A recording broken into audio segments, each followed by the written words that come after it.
Hello, it's Cherie. How are you today? Thank you so much for tuning in. This is going to be a short reading of something that I wrote over a year ago. And it's really funny to stumble on it and look at it now because I have definitely gone through some changes. I am not the same person that I was over a year ago.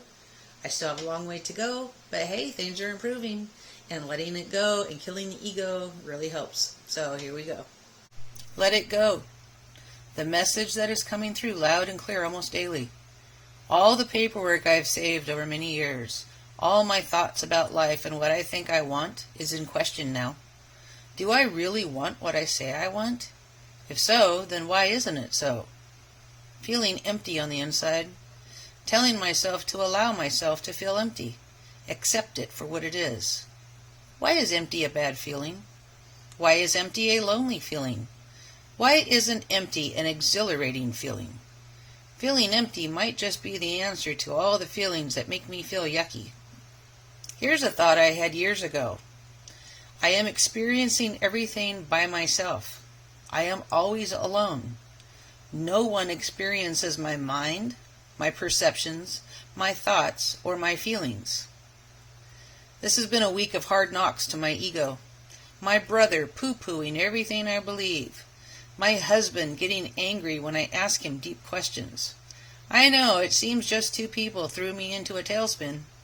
It's my YouTube channel too, though. Only 15 subscribers in almost 2 years, and no one is watching my videos besides family. Then there is the paperwork.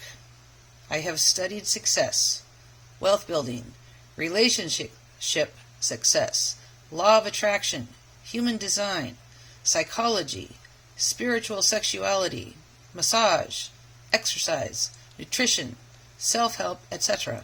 All of my adult life.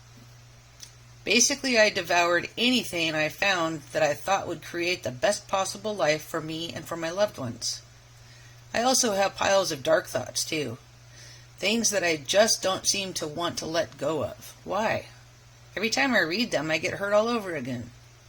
Why would anyone hang on to the painful memories of the past, expecting to have a great future? It makes no sense, yet I still have them.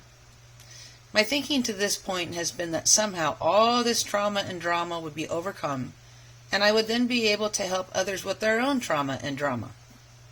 At almost 60 years old, this has not been the case. I do not speak words of wisdom that anyone else can hear or wants to hear. And the ego is suffering greatly. Let it go, over and over again. I am experiencing this thought, emotion, whatever this is, all the time now. Every time I am in conflict with another, or even myself for that matter, I am hearing the whispering of let it go. Let it go, this doesn't matter. Let him go, drop the fantasies. Let it go, no one cares what you think. Let it go. Stop wasting your energy on stuff that makes you feel badly. Let them go. They are adults now. Let it go. You can't control another. Let it go. You are wasting your time on unimportant stuff. Let it go. If you really wanted it, it would be here already. It would already be here. Let it go. It's not worth fighting about. Let it go. Let it go. Let it go. My ego is fighting me tooth and nail. Why in the world would I want to feel empty inside? Wouldn't I then be completely vulnerable, open to attack, open to heartache, unsafe? Is that true, or just the ego's way of defending itself from death? All I know to be true at this moment is I am tired. Tired of all the conflict, both on the inside and the outside. I just want to enjoy my life, however much is left. Which, of course, is the reason for all of the studying and all the paperwork I saved, the wanting to create a phenomenal life for myself and to spread the message to others. What if it's all BS? What if everything I believe in is a load of crap? What if I have been chasing a fairy tale my whole life? That is the message I am receiving from those closest to me, that I am a dreamer, unrealistic, don't see the truth. Do the beliefs I have interfere with my enjoyment of life? They sure seem to interfere, especially when I try to share them or live them. Am I feeling sorry for myself? Maybe. My YouTube channel was supposed to be my platform for sharing all the information I have gathered on self-improvement. I had this whole idea of being a mover and shaker in the self-help world. It has not materialized, not even a teensy bit. Yes, I am feeling sorry for myself. Again, it comes back to me not understanding what I am doing incorrectly, wanting so badly to fit in, to be someone, to have important things to say and share, to boost the ego. If I kill the ego, none of that would matter anymore, and I could get on with life without trying to jump through hoops to gain an audience. So scary, even thinking about no more channel. Another failure in my long list of things I quit. I wouldn't know what to do with myself. What would I pour myself into then?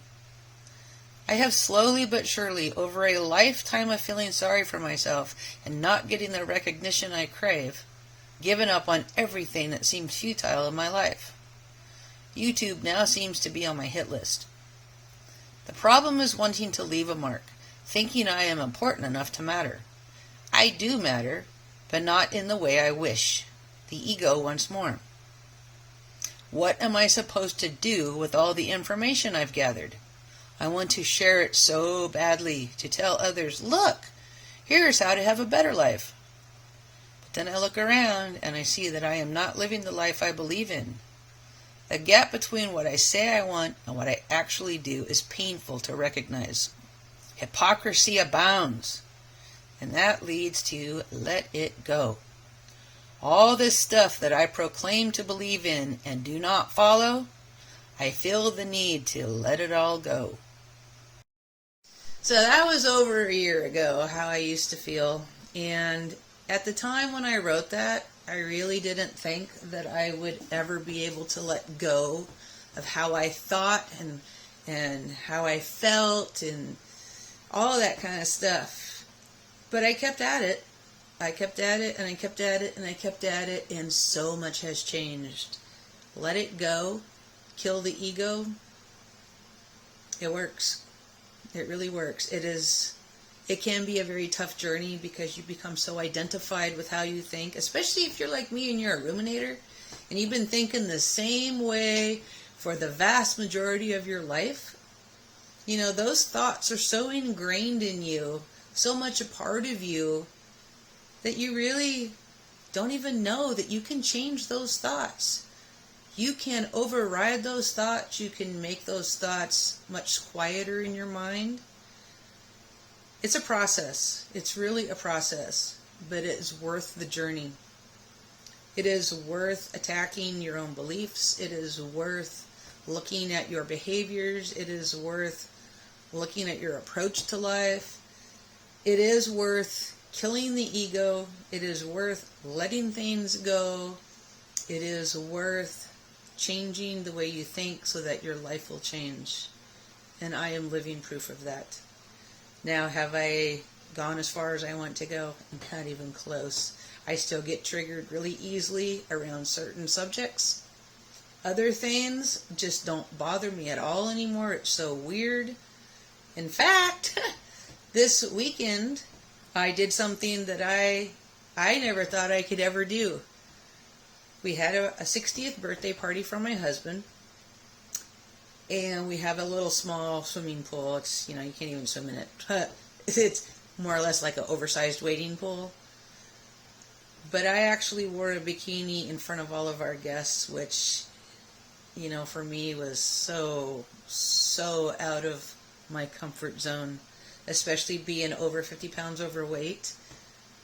It was such a difficult thing for me to do, but I wanted to conquer that fear of being vulnerable, that fear of being seen for who I actually am.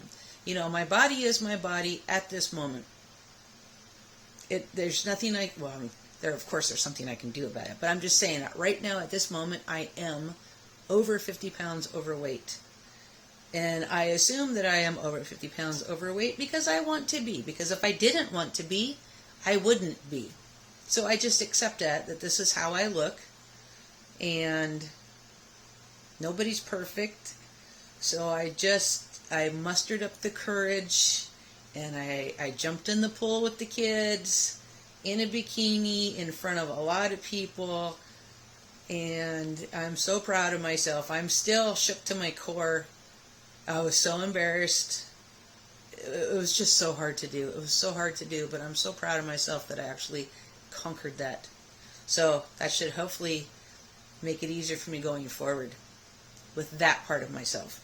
But I mean, it's like that with everything. You just have to get out of your comfort zone. You have to push yourself. You have to let go of your limiting beliefs. You have to let go of the things that you're fighting about. You just have to stop struggling. Stop fighting. Accept what is. Acceptance. That is one of the major keys to this whole game. Once you can start accepting things for what they are, life just gets easier. It gets easier. You're not fighting against it. Anyway, that's my message for today. Thank you so much for tuning in, and I hope to see you again soon. My name is Cherie. Please subscribe. Hit the thumbs up if you like this video. By the way, all that paperwork I said I had that I've been compiling for years and years and years. Every time I was angry or upset about something, I'd write it down, and I'd vent, and I'd rage, and I'd rant, and all that good stuff. I let it go. I burned it all. It was so difficult because that paperwork was my weapon. That was my weapon against my husband, to remind him of all the things he did that hurt me so badly. But you know what all that paperwork did and all that filing cabinet did was it hurt my marriage. But it's all gone now. I burned it all. I let it go. And I tell you what, the last few years, my marriage is phenomenally better. It's not perfect yet, but of course there's no such thing as perfect. But oh my God, is it better. It is so much better. So yes, let it go.